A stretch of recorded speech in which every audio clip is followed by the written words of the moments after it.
Okay, so this is I guess we can call this the review, or at least my thoughts for episode one of The Penguin. Around, I would say 3 or 4 weeks ago, I was online and early reviews started to drop for this series.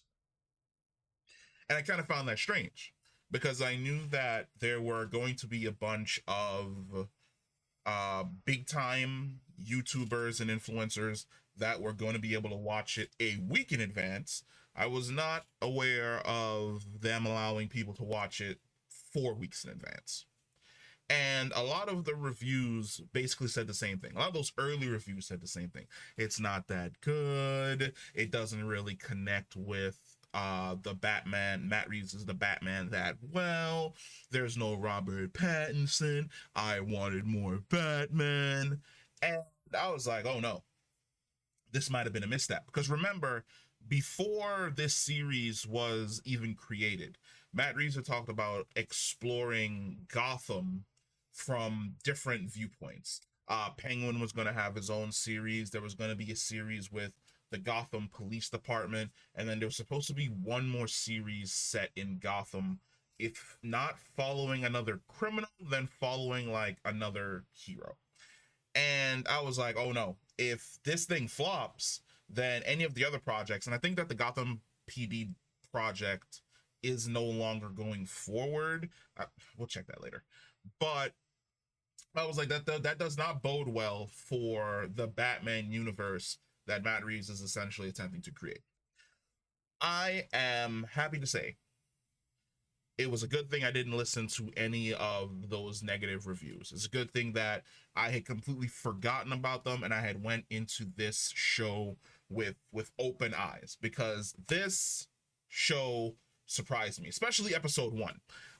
Colin Farrell is knocking it out of the fucking park as the Penguin. And we're gonna pull up the cast list because I don't want to get anybody's name wrong. But yeah, no, Colin Farrell as a Penguin is absolutely freaking fantastic. Um, you get so many layers to his character.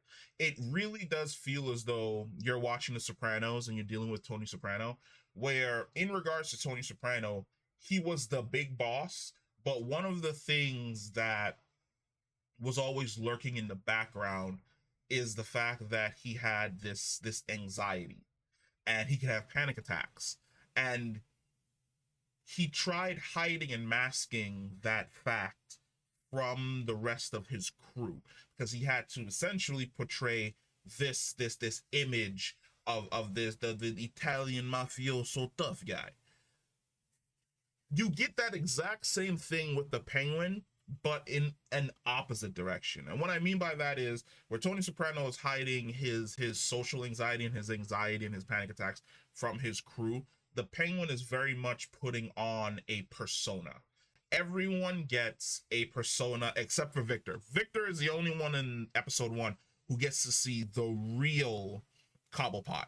Everybody else gets the version of Cobblepot that they expect, like the sniveling, backstabbing mouse, the rat, where he's going to do whatever it takes in order for him to essentially survive. The guy that's scraping the bottom of the barrel for whatever sustenance is left over after the big bosses and the capos basically take everything and move on. And he does this in front of the families. Like when he goes and sees the families, he's very much, I'm just a simple guy running an operation. It's very, very hard for me to get the crews to listen to what it is that I'm telling them to do. If you guys are moving very much the schmooze, he has to kiss up to these people.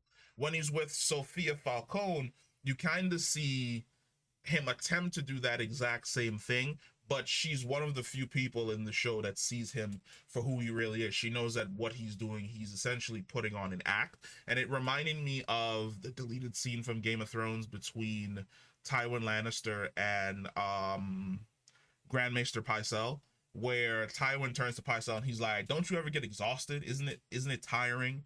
You constantly pretending to be this sniveling doesn't work on everybody." That is very much the way in which Sophia Falcone approaches him.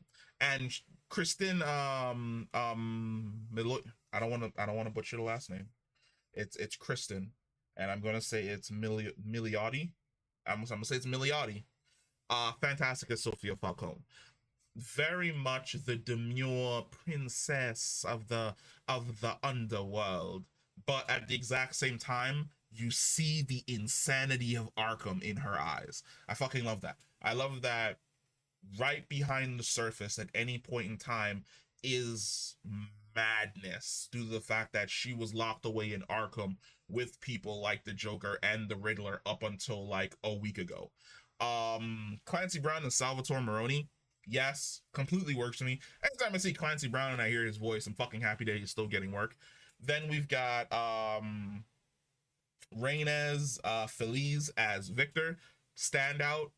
He is very much the vehicle that we the audience are going to be using to navigate through Gotham and get adjusted to the criminal underworld. He's a fresh face, just like us. For people who've never committed crime, he's the character we're going to relate to most if we were to suddenly jump into the deep end of the underground. Michael Kelly popping up as Johnny Vitti. Great seeing him. I haven't seen him, to be quite honest, since House of Cards. But then again, I don't remember seeing him in anything else. But it is always great for him to prop up because he has like this level of a presence. All of these characters work extremely well with and against each other, and it's really going to be interesting going forward to see how exactly the Penguin navigates basically playing all of these different people with all of these varyingly wild levels of temperament against each other, because it really does seem as though Cobblepot's plan so far in episode 1 is to get both of the main families fighting each other and then to gobble up as much of basically the shrapnel and what's left in the aftermath for himself and create his own crew, because it looks as though, especially from that discussion he had with Alberto in the beginning, he's very much trying to be big mob boss mafioso, but at the same time beloved figure in Gotham. So it's, and due to the fact that we know exactly where Penguin essentially ends up in the future in regards to the fact that he does become mayor of Gotham, he does become for a moment a legitimate businessman who's beloved in like his sector of Gotham because he takes care of the families of his crews. We know that that journey that he's on is eventually going to lead him there in the future. It's just interesting to watch the amount of bodies he's about to bury. And we know that the Iceberg Lounge doubles as both the lounge itself where people can, aristocrats can come and relax, and also his main base of operations where literal bodies are actually buried.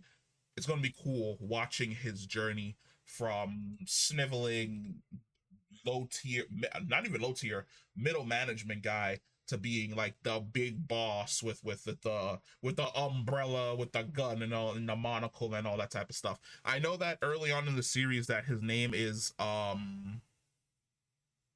what is it? It is Oswald Cobb. I feel as though when he fully transitions and takes over the Iceberg Lounge and becomes this big guy, the way in which he marks his major change is probably changing his name to Oswald Cobblepot to make it seem as though he's more grand and more demure than the person that he was before. But I'm super excited. Between this and Agatha All Along, I've got nothing but joy every single week with having something to finally look forward to. Somebody suggested Zack Snyder's new anime. What is that called again? Hold on. I could have sworn I just had that somewhere because I had just started episode 1. What is this called again? This is called Twilight of the Gods. We're gonna finish that probably by the end of the week, so we'll talk about that on like Monday or Tuesday. But let me know what you guys think about the first episode of Penguin. Comment down below, and I will catch you in the next one. Peace.